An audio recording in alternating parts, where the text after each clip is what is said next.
is Vulpes.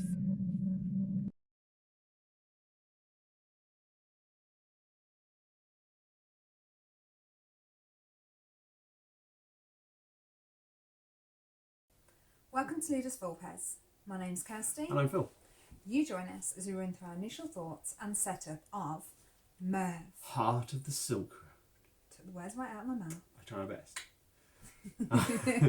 The historical town of Merv sat at the heart of the Silk Road. Ooh, that was going to go. And was a hub of trade and education and religion. And in the game of Merv, you're going to be looking at all of those aspects to come out with the most victory points at the end of the game. So hopefully we'll be able to take you quickly through setup and then give you our initial thoughts on Merv. It's a slightly quick setup, hopefully, because we're going to speed it up a bit. We normally do. Yeah. Okay, so if you join us at the table, we'll go through setup. So take the board and place it in the centre of the table so that all players have easy access to it. So where most of the action is going to be, so make sure everyone can get to it. Now we're going to put the city tiles out, starting with the camel market tile, which is double-sided. Give it a flip, place it in the centre of the board, and then place all the other city tiles randomly in the centre of the city. Now you're probably going to want to make sure they're all aligned in the same direction and that they are neatly aligned in their spaces, just because it looks prettier that way. This will take a little bit of time, but don't worry about that. Just get them added onto the board, get them neatened up, and then we are ready to move on. The next thing we're going to place after the city tiles, we're going to put the library tiles on the board. There are 4 slots for those, number 2, 4, 6, and 8. Number of scrolls you need to get them. Place the appropriate ones in the appropriate slots. After that, we're going to shuffle the spice deck, place it at the start of the board, and then place 8 spice cards out alongside the board, which is your starting spices for the camel action or canniversary action. We're then going to place the walls into their slots on the board. The only ones to be of particular note here are the gate tiles, and the gate tiles have got the most expensive slots. Make sure that the gate tiles go into those slots. Other than that, all the wall tiles are similar and can be placed in any of the cost places available.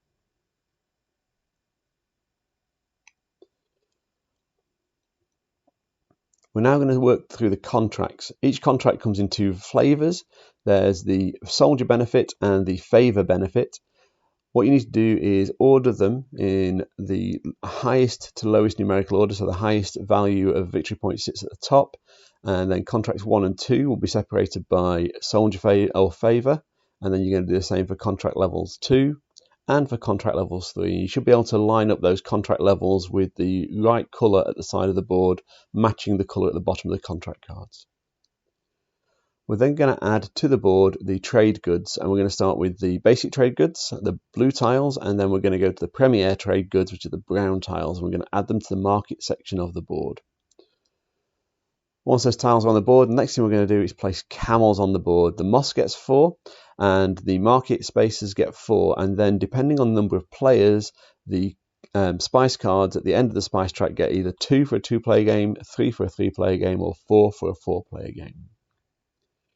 We're then going to add the benefit tokens to the moss track, and that's just matching the benefits that are there to the tokens that you've got available. We're going to add scrolls and resources to the player board, to the game board at this bottom for the scrolls, and off to one side for the resource tokens.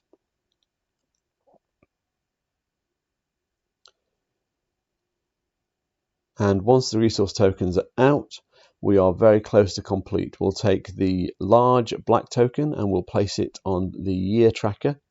And we're also going to take discs from the player markers and put them on the appropriate player spaces. So discs will go on the influence track, the favour track, and the score track. Also good to put a few at the bottom of the moss track. And your big meeple will go at the start of the action board.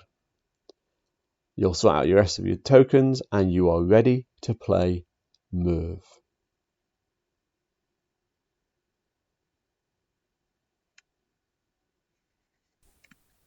And so Merv is set up and you're ready to play. There's a lot to do. It's quite a big setup and it doesn't happen quickly, but it does need to speed it up a little bit. Now,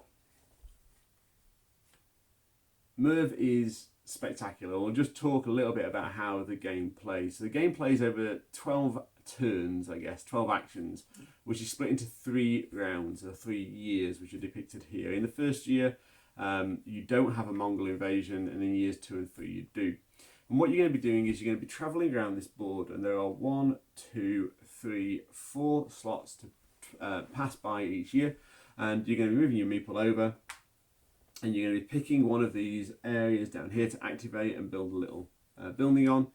And then you're going to be taking an action, and as you put more buildings out, you'll be getting more resources, because each building of each colour will score resources. So if I pick to activate a red building here, I will get the beige and the orange token. But I can do that off Kirsty's colours too. So if Kirsty had 2 here, and I wanted to activate for 2 oranges, I could activate these blacks for 2 oranges. Kirsty will get an orange for whichever space I chose to activate on. The activations are as displayed on the corners of the board. And that's kind of where Fiddly starts to come in with this, and rules that people might miss that are quite straightforward, but actually on your turn you can activate a tile for resource cube. So you'll always activate, gain some resources. Resources over here, and white is wild.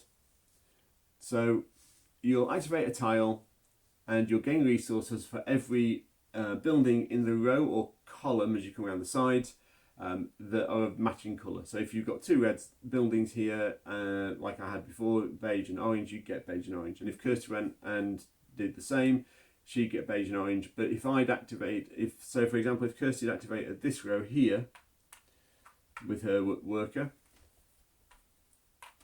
I don't know what she's doing now. She's just putting buildings on the board. So if I activate here and get 2 oranges, Kirsty would also get 1 orange for the space I've activated.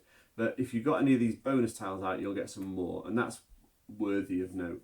So you're activating the colour of buildings in a row or column, whether they are your buildings or not. And you can always, when activating, you can always put a building on an empty space.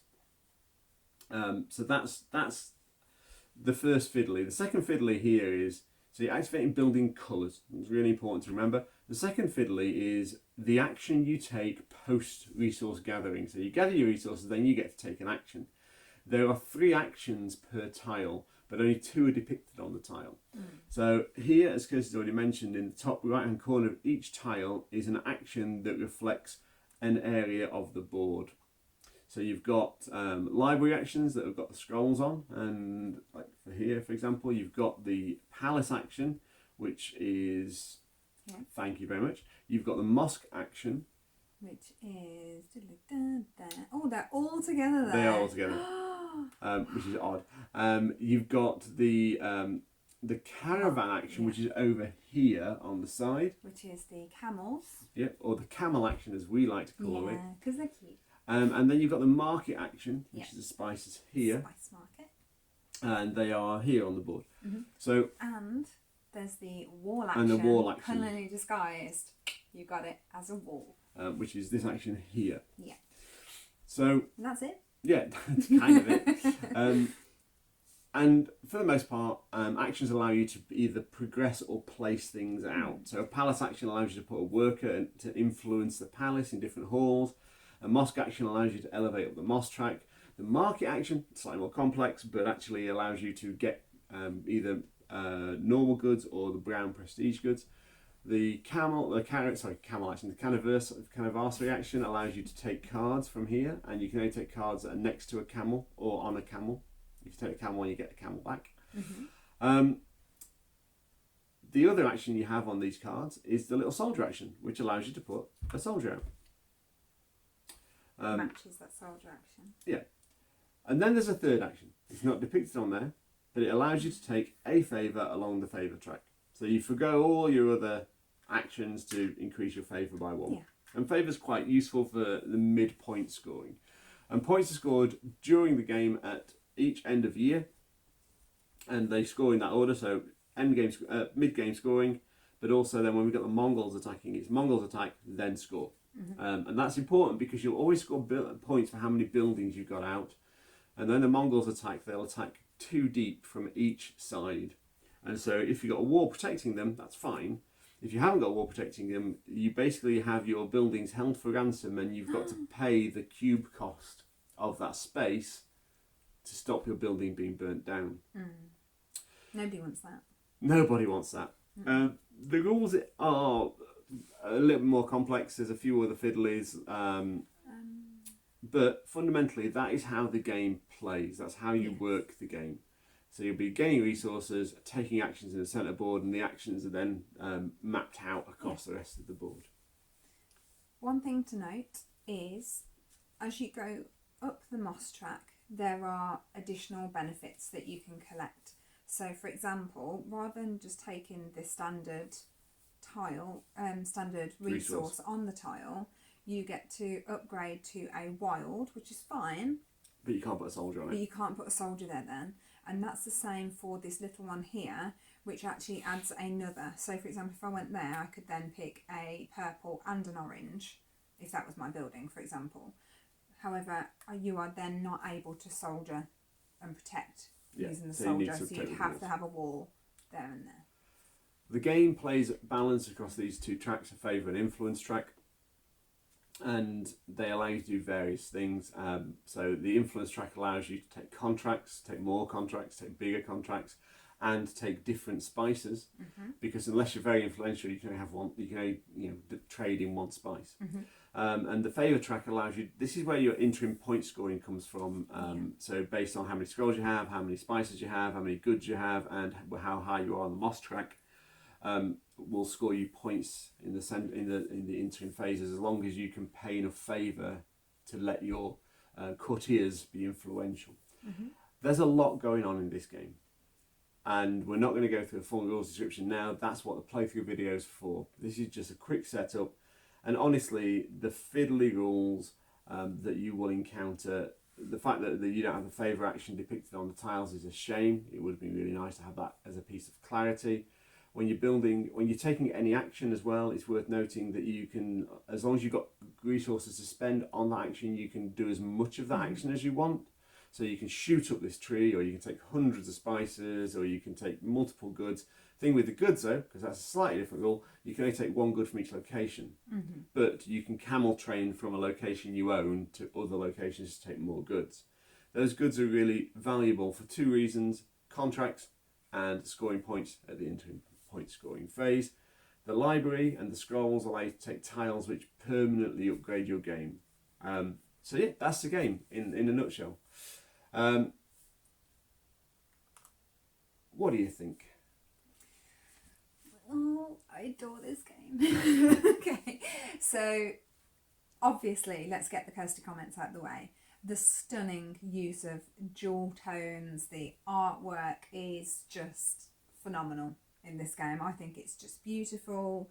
The box, I mean, look how pretty the box is. How could I, like, nice. This was one of my UK Game Expo I ran to get the last copy of.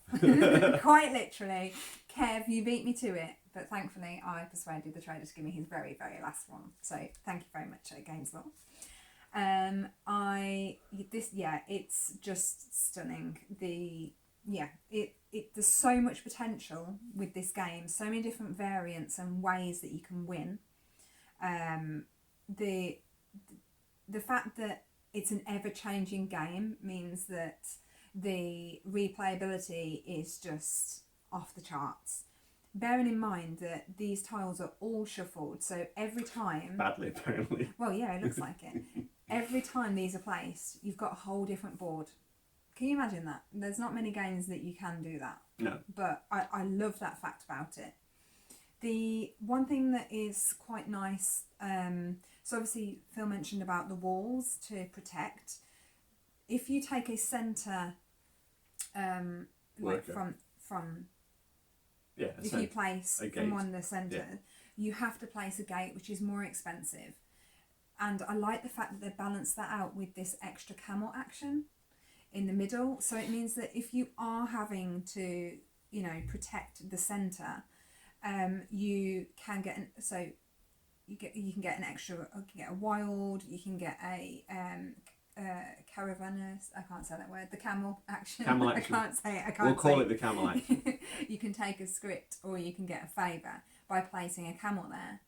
You can also bear in mind that if you don't have a camel there, if you place in this column and everyone else has placed camels there, you can just sweep them away. Yeah, it's a camel market. It's lovely. It's you can really just nice have little all addition. the camels. I love the way that you can, the different areas tend to bounce off each other. Yeah. So when you're working your way up the moss track, for example, there are benefits elsewhere that you can pick up here. So this will, like, you get, and it's not just take the top one, you get to choose whichever is beneficial, and that applies across the whole board.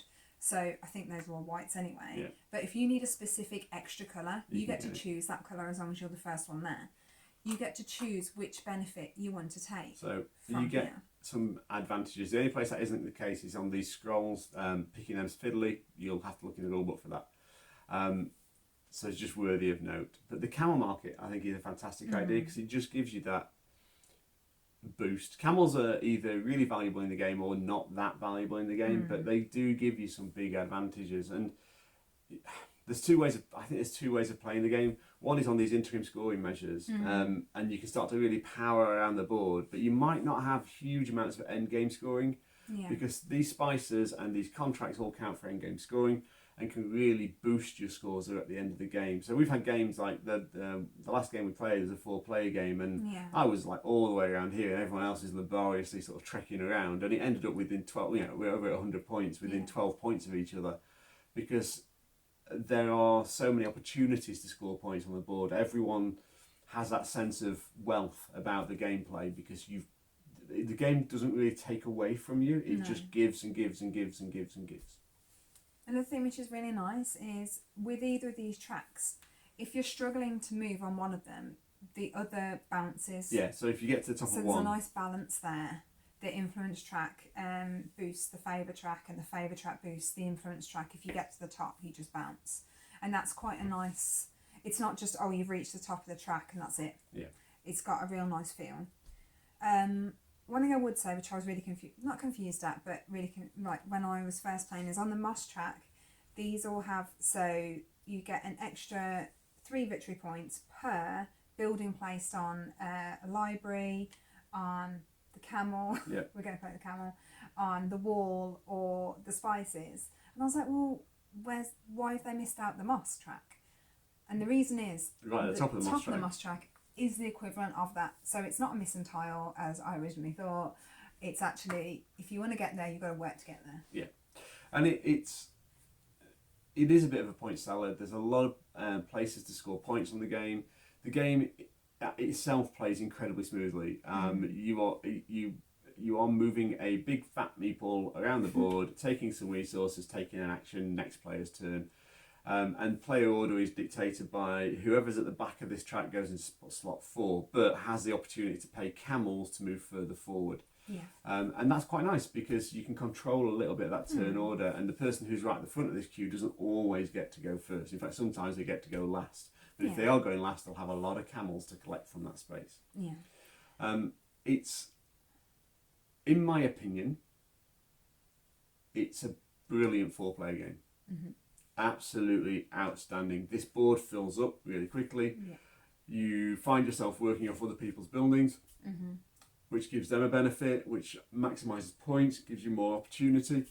The 2-player game uses an artificial third player, and I think we enjoy it as a 2-player game. Yeah. But it is a lesser game at a 2-player count. I feel very much when it's a 2-player game, it's almost like you choose your pathways in the game and you do opposite things so that you're not like both hitting up the same. Like, for example, when we did I went up the moss track and you hit the spices really hard. I think actually used up all the cards except maybe 2 or 3. So there was a very clear definition of what we were planning on doing. And that third player was like, because we get to control it on our go, was almost like, oh, well, which ones are we not using? Or which one do we need the resource token for? Right, I'll put it there. Whereas it's much more interesting when you've got 4 players vying for space in the city. There's a lot more AP on a 4-player game. There's a lot more AP in a 4-player game. But that's okay. But not in a bad way. It's not. It doesn't grind the game to a halt. No. It's just sometimes you have to make a decision, and the decisions become quite tough. even if you're the last player and you've only got 2 spaces on here to go to, that's a tough decision a lot of the time, because it's early on the game tries to focus you into point gathering and how are you going to maximise your point distribution in the game, and probably not played enough yet of the game to tell you exactly where you will maximise your points, but that's why we're doing it as initial thoughts, because we like to do it before we've learnt too much about the game. So if anything's come up as a hiccup, we can talk about it later. Yeah, and I think it's definitely a game that encourages you to maximise your score, and it always gifts you with more, and it's a very satisfying hour and a half to 2 hour playtime. Even at 4 player counts, it probably doesn't really. Once all the players know the game, it probably won't last for more than an hour and a half for 4 players, and honestly, you'll have played a huge amount of game in an hour and a half. Yeah. And you know, the very first, the game has a little bits of disappointment about it, and like it's your first turn, and you go out here and you get 1 resource, and you whatever, I'll spend it on. I'll go up this moss track and get myself a camel, whatever. And it's like, oh, well, that really didn't do a lot. But by the time you're on sort of your 4th or 5th turn, you're going like, oh, I'm getting quite a lot of resources now. I can do quite a few things. I can reserve some of those resources to do something else with next turn, and I can start to plot and think my turns through. It accumulates well. Sounds really short at 3 rounds. What do you think? Is it short at 3 rounds? No, I was worried. I was worried when you said, "Well, there's only 12 turns," in the way that Prague's only 11. It's one of those you go, well, how on earth have I got a chance to play a game? But until you experience it, it's like, I get it now. One things that I really enjoy about this game is that in some ways it forces cooperativeness between players. So, for example, when you are placing walls, if you're protecting your own building, you gain an influence. If you're protecting yourself and another player's, you gain 2 influence. Well, if you're protecting another player's building, you get 2 influence. If you're protecting your own building, you get 1 influence. And so if someone has a building, say for example here, and you've got them here, they're more likely to protect themselves and you from the Mongols so they don't lose. Yeah.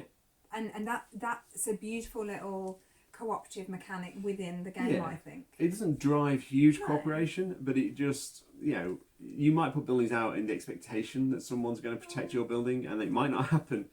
But it doesn't feel like I'm massively going, oh no, they're going to benefit from this. In the same way that when we played it as a large account and we were using other players' buildings, and I didn't feel guilty thinking, oh well, they're going to get an extra cube. In fact, I was like, do you know what, this is the most beneficial thing for me. I don't mind, you have that cube, that's fine. Yeah, take your turn, because like there's plenty there for people. It's a really it's an interesting game. It works mechanically, it works really nicely. One thing I would also like to say as well is it sticks to theme wonderfully. Like even like the resources, the apricots, you know, the pistachios, the grapes, you know, even like the Peshwari silk from, you know, Peshwari silk scarves. I've got plenty of those in my wardrobe. I haven't. Well, you're losing out, friends. You're losing out. But it's just beautiful. I'm always going to go on about how pretty this game is because it is stunning. And the use of colour is, like the resources, they haven't just gone for your typical red, yellow, green and blue. They've gone for the jewel tones that match the kind of theme. Yeah, it pulls the theme and age together. Yeah. Whether the game has a huge amount of theme is slightly questionable, but actually there are definitely things within the game that are you know, carry a lot of theme. The caravan trails where you can actually go, okay, so I've got my base here. But I want to be able to get some olives, so I need to put I can send my caravan. They might be grapes. My caravan trails out to here, and I also want to get this one. I can put a caravan trail, and now I can buy 1, 2, 3 goods this turn. Yeah, well, that's really nice.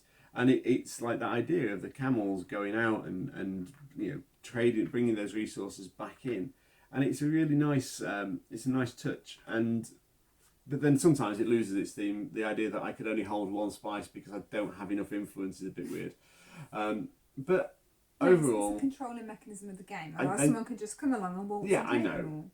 And actually, if I've got a serious bugbear with the game, it's like the spices are almost much easier to collect sets of than the contracts, but the spices ultimately are worth more than the contracts unless you get a lot of contracts. I think it's then depends which mechanic and which game you're going to follow. If you're going to go down the contracts route, you're going to stick with that. If you're going to go down the spice route, you'll stick with that. And I think that's if I've got a problem, that's it. It's you kind of need to pick a route to maximise your score, rather than blending points from everywhere on the board. I think in a 4-player game, you have no choice but to blend. But that's need why. experience. But that's why I think it shines as a 4-player game rather than a 2-player game, where the interaction here is really nice in a 4-player game. In a 2-player game, you tend to just hit your rows up a lot rather than the other players. So.